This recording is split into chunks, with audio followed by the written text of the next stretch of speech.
Estamos de volta com Notícia na Manhã, 10 horas e 4 minutos. Vamos conversar com o jurista Fábio Medina Osório, que é presidente do Instituto Internacional de Estudos de Direito do Estado. Doutor Fábio Medina Osório, muito bom dia.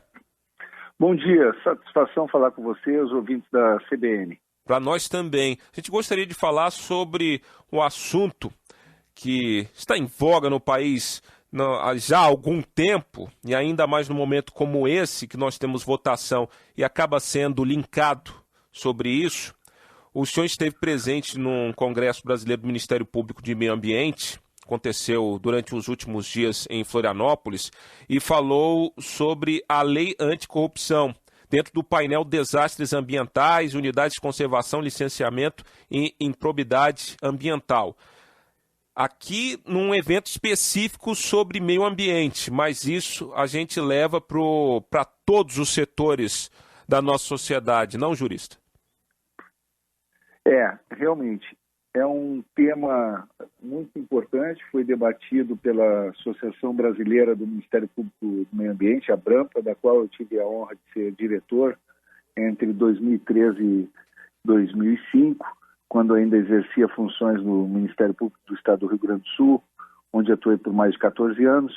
Hoje sou advogado, mas, de fato, a agenda ambiental no Brasil é muito importante. Eu já visto aí os desastres recentes, como foi o caso da Samarco, que nós vivemos, né?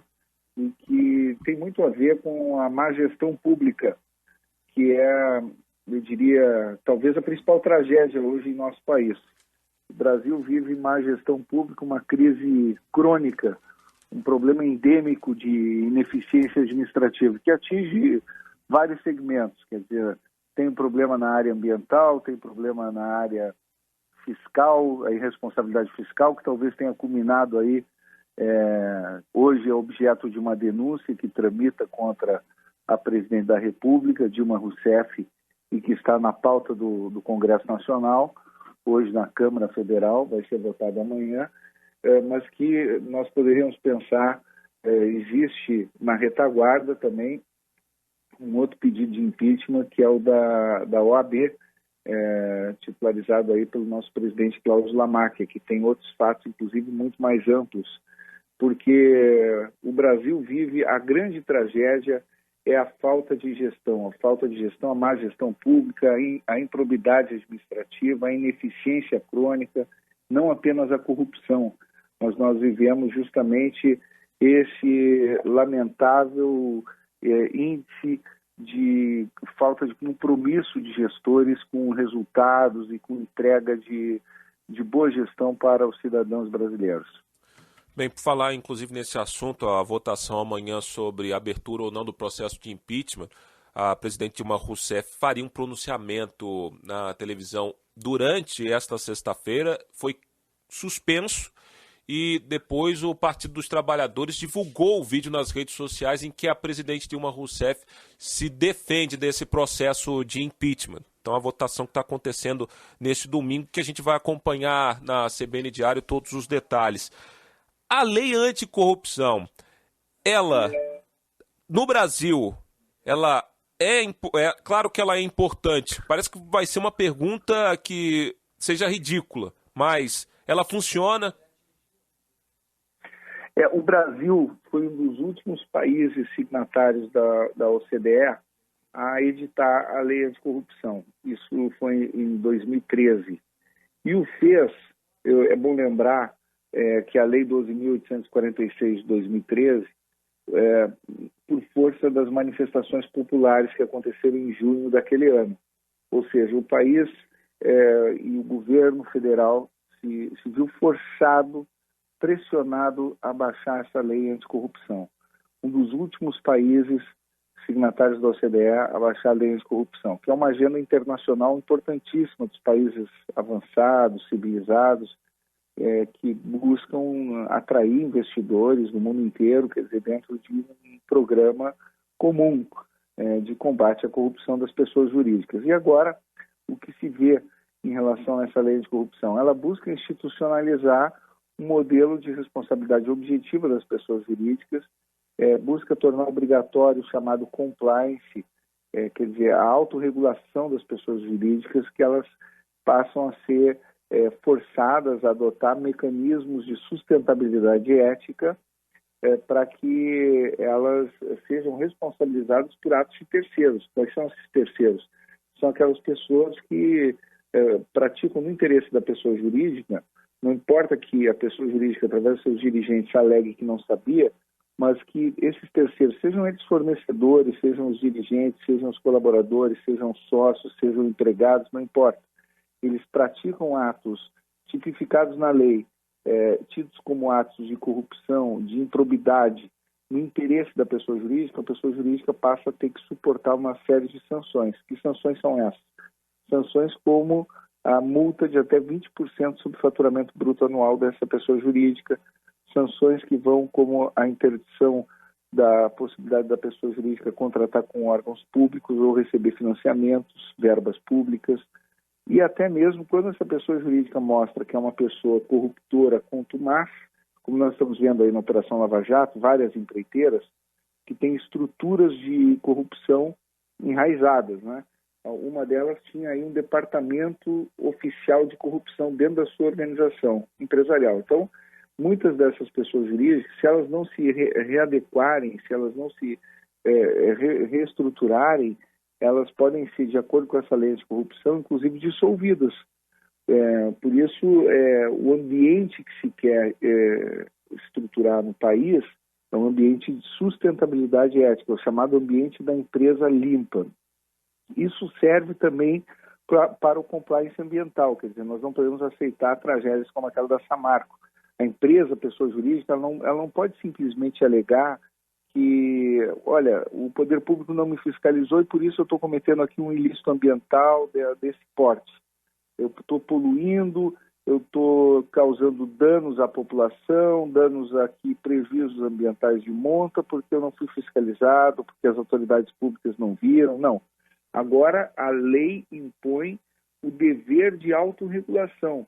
A própria pessoa jurídica tem obrigações, tem deveres públicos, de acordo com essa legislação.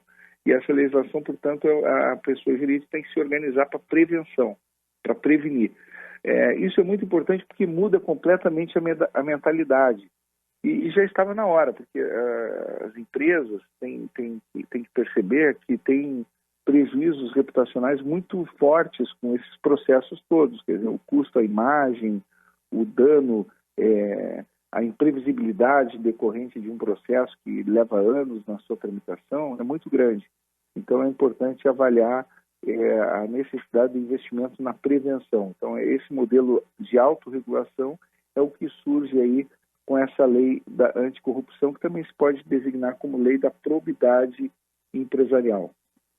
Fábio Medina Osório, falando sobre a lei corrupção nesse momento, é uma lei que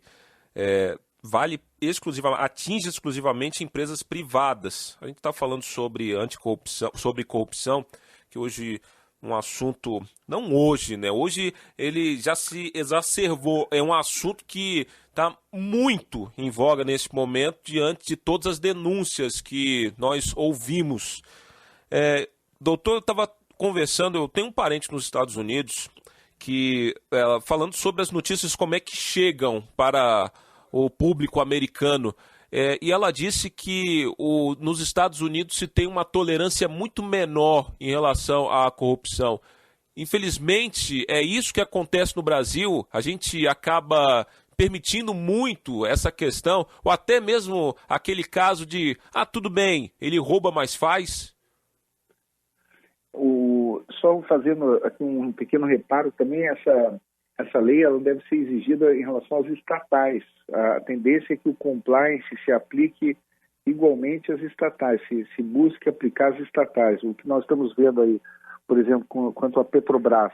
Petrobras não tinha compliance nenhum, quer dizer, e outras estatais, é importante que as estatais, as empresas privadas busquem implantar, tenham a investigação privada de ilícitos, tenham a prevenção, tenham modelos que reforcem, digamos assim, a independência, a autonomia de reguladores internos e de cooperação com as autoridades fiscalizadoras. Agora, o que nós observamos, quer dizer, do ponto de vista da cultura regulatória? Os ambientes ineficientes, os ambientes opacos, quer dizer, pouco transparentes, os ambientes de desgoverno, são aqueles que mais proporcionam a corrupção. Então, é muito falacioso esse argumento de que existe uma pessoa que rouba, mas faz. Normalmente, o que nós estamos vendo aí nesse atual governo federal, quer dizer, o que se observa é exatamente isso, quer dizer, um governo extremamente ineficiente, justamente pela ineficiência endêmica, é que se abre espaço para a corrupção. Quando se tem um governo eficiente, ele normalmente é transparente, ele tem uma relação mais estreita e profunda com a própria sociedade, ele se abre para a fiscalização, para o controle social, e ele entrega resultados. Então, esse governo ele tende a ser muito menos corrupto. Ele se submete a pautas de fiscalização muito mais profundas também. Então, essa máxima de que existe o rouba, mas faz, ela é uma máxima falaciosa. Justamente isso, quer dizer, os norte-americanos mostram com clareza isso, há vários estudos científicos que demonstram que não existe essa correlação, a correlação é inversa. Quer dizer, quanto maior a eficiência, menores os índices de corrupção. E quanto maior a ineficiência, maiores os índices de corrupção e de desonestidade. E nós temos que investir também justamente no combate à ineficiência como uma patologia. A ineficiência é uma patologia que muitas vezes fica na fronteira da corrupção, porque muitos agentes públicos, muitos agentes políticos também, alegam que foi um erro grosseiro, quando na verdade muitas vezes é uma prática desonesta. Agora nós estamos assistindo aí no Congresso Nacional, inclusive a presidente da República dizendo que não tive dolo, não tive, na questão das pedaladas fiscais e mesmo na edição de decreto sem número, mas não tive a intenção, teve aí uma maquiagem de contas para campanhas eleitorais, quer dizer, muitas vezes enganando aí o povo brasileiro para poder vencer uma campanha eleitoral, e você diz que não teve uma intenção, atropelando o Congresso Nacional, mas não teve uma má intenção. Quando, na verdade, nós estamos falando de arrebentar leis orçamentárias, arrebentar a lei de responsabilidade fiscal. Como essas leis são, de algum modo, invisíveis para a sociedade brasileira, a pessoa diz o seguinte: não, eu não roubei, eu não botei esse dinheiro no bolso, isso aqui não teve um Fiat Elba, isso aqui não é grave. São ilícitos de colarinho branco. Então, esses ilícitos parece que não são graves, mas são gravíssimos. São gravíssimos porque eles acabam arrebentando o Estado Democrático de Direito. Então, por trás desses ilícitos, eles têm consequências terríveis para a população lá na ponta final. E é isso que está se tratando aí agora no Congresso Nacional. E é isso que a lei anticorrupção também trata. E é isso que outras leis tratam, como a lei dos crimes de responsabilidade, como a lei da responsabilidade fiscal, como a lei da improbidade administrativa, a lei 8.429 de 92. Então, nós estamos tratando aí de um arcabouço normativo, de um conjunto de leis que impõem deveres de eficiência aos agentes públicos. E não basta simplesmente a pessoa dizer, não, eu não assaltei, eu não botei dinheiro no bolso. Não, a pessoa tem que observar as regras de boa governança para poder ser uma pessoa proba, para poder ser uma pessoa correta no exercício das suas funções públicas. Bem, a gente, infelizmente, precisa desses mecanismos fiscalizatórios para que se evite corrupção dentro de ambientes. Seria mais fácil se todo mundo seguisse a ética, seguisse corretamente o que é para ser feito. Infelizmente, precisamos de uma lei anticorrupção, de mecanismos para fiscalizar se as entidades, os órgãos estão agindo de forma correta. Então, que seja uma lei anticorrupção rigorosa e que vale a pena e que seja de efeito, com multa, inclusive, multa, punição firme.